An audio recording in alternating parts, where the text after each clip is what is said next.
Baik, Assalamualaikum warahmatullahi wabarakatuh. Baik, saya di sini akan menjelaskan bab 3 mengenai literatur review.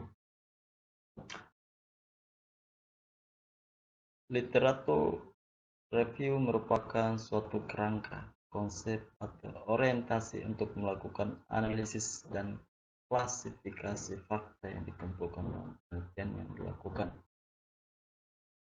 Sumber rujukan seperti buku, jurnal, majalah yang diajukan hendaknya relevan dan terbaru, serta sesuai dengan yang terdapat dalam pustaka. Ada 3 aspek utama dalam melakukan literatur review. Yang pertama, survei artikel yang terkait dengan isu yang kita minati. Kemudian yang kedua, berikan evaluasi, ringkasan gambaran-gambaran yang ada. Kemudian yang ketiga, mendapatkan masukan yang terkait dengan isu dan publikasi terbaru hingga publikasi terlama sehingga kita bisa mendapatkan gambaran secara jelas. Ada beberapa hal yang terkait dengan literatur review. Yang pertama, apa yang menjadi masalah dalam kenapa masalah itu penting dipecahkan. Kemudian apakah masalah tersebut telah ditemukan, dan mulailah penetapan permasalahan sesimpel atau sederhana yang kita bisa. Apakah metodologi penelitian sudah dimulai? Bagaimana mendapatkan dan memanipulasi data? Sudahkah data yang dimanipulasi tersebut diimplementasikan? Dan apakah kontribusi terhadap peneliti yang dilakukan? Apa kesimpulan yang bisa diambil terkait dengan permasalahan? Kemudian terakhir, apakah kesimpulan yang dibuat sudah cukup menjawab dari problem atau masalah yang ada? Manfaat literatur review. Ada beberapa manfaat.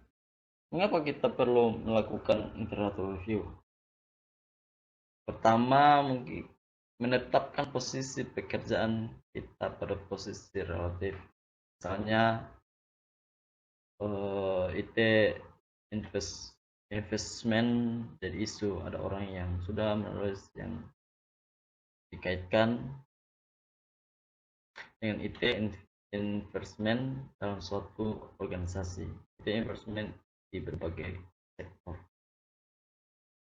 Kemudian yang kedua, menggambarkan keterhubungan antara satu penelitian dengan penelitian lain yang terkait dengan point of interest kita. Kemudian yang ketiga, identifikasi cara lain untuk menginterpretasikan dan cara kesenjangan, cari kesenjangan itu yang akan dikumpulkan di thesis analysis. Di antara penelitian-penelitian sebelumnya kontras bertentangan.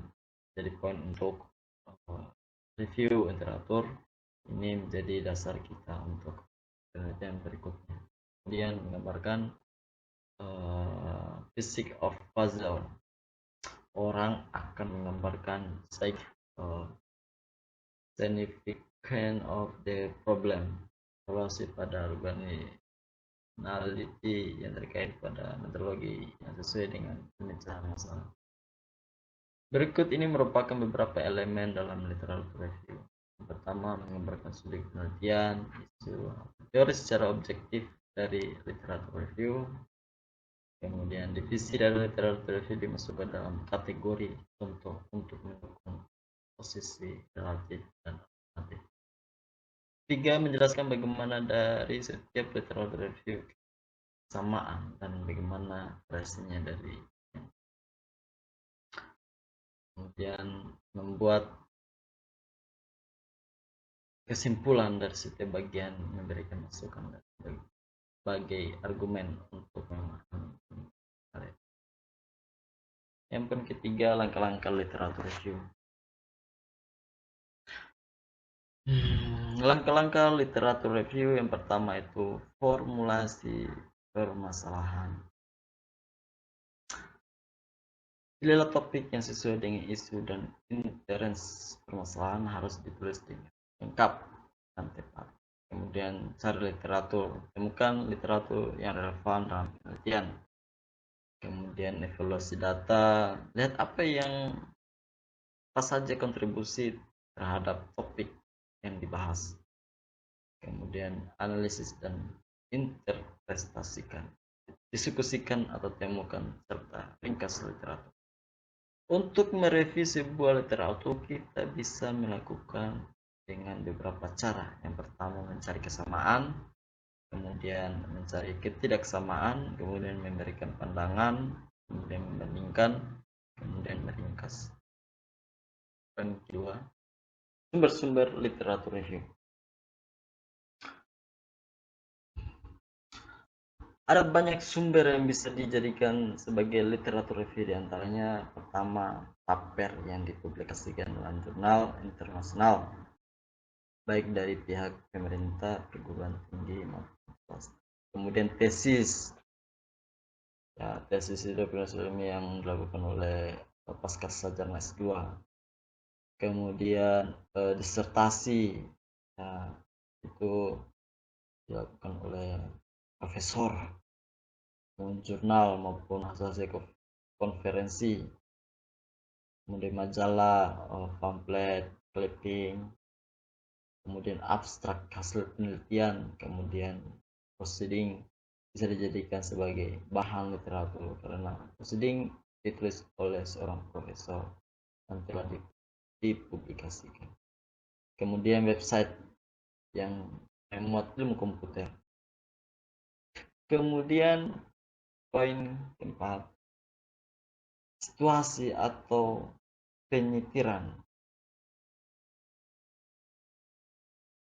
Situasi dalam penulisan ilmiah sangat penting dalam penulisan ilmiah. Penulisan memerlukan bahan pustaka untuk mendukung hasil tulisannya. Penggunaan bahan pustaka pendukung antara lain untuk menunjukkan adanya kebijakan di bidang kekajiannya, menerangkan suatu teori, pengertian atau definisi untuk memperlihatkan adanya temuan dari ilmuwan lain untuk memperkuat temuannya. Kemudian untuk memanfaatkan metode sebagai pembanding di mana bahan pustaka yang direview memperlihatkan adanya perbedaan atau persamaan pendapat dengan ilmuwan lain, dan juga untuk memperkuat keaslian penelitian yang dilakukan. Mungkin itu saja yang bisa saya jelaskan mengenai bab 3 dengan ucapan wabillahi taufiq wal hidayah. Wassalamualaikum warahmatullahi wabarakatuh.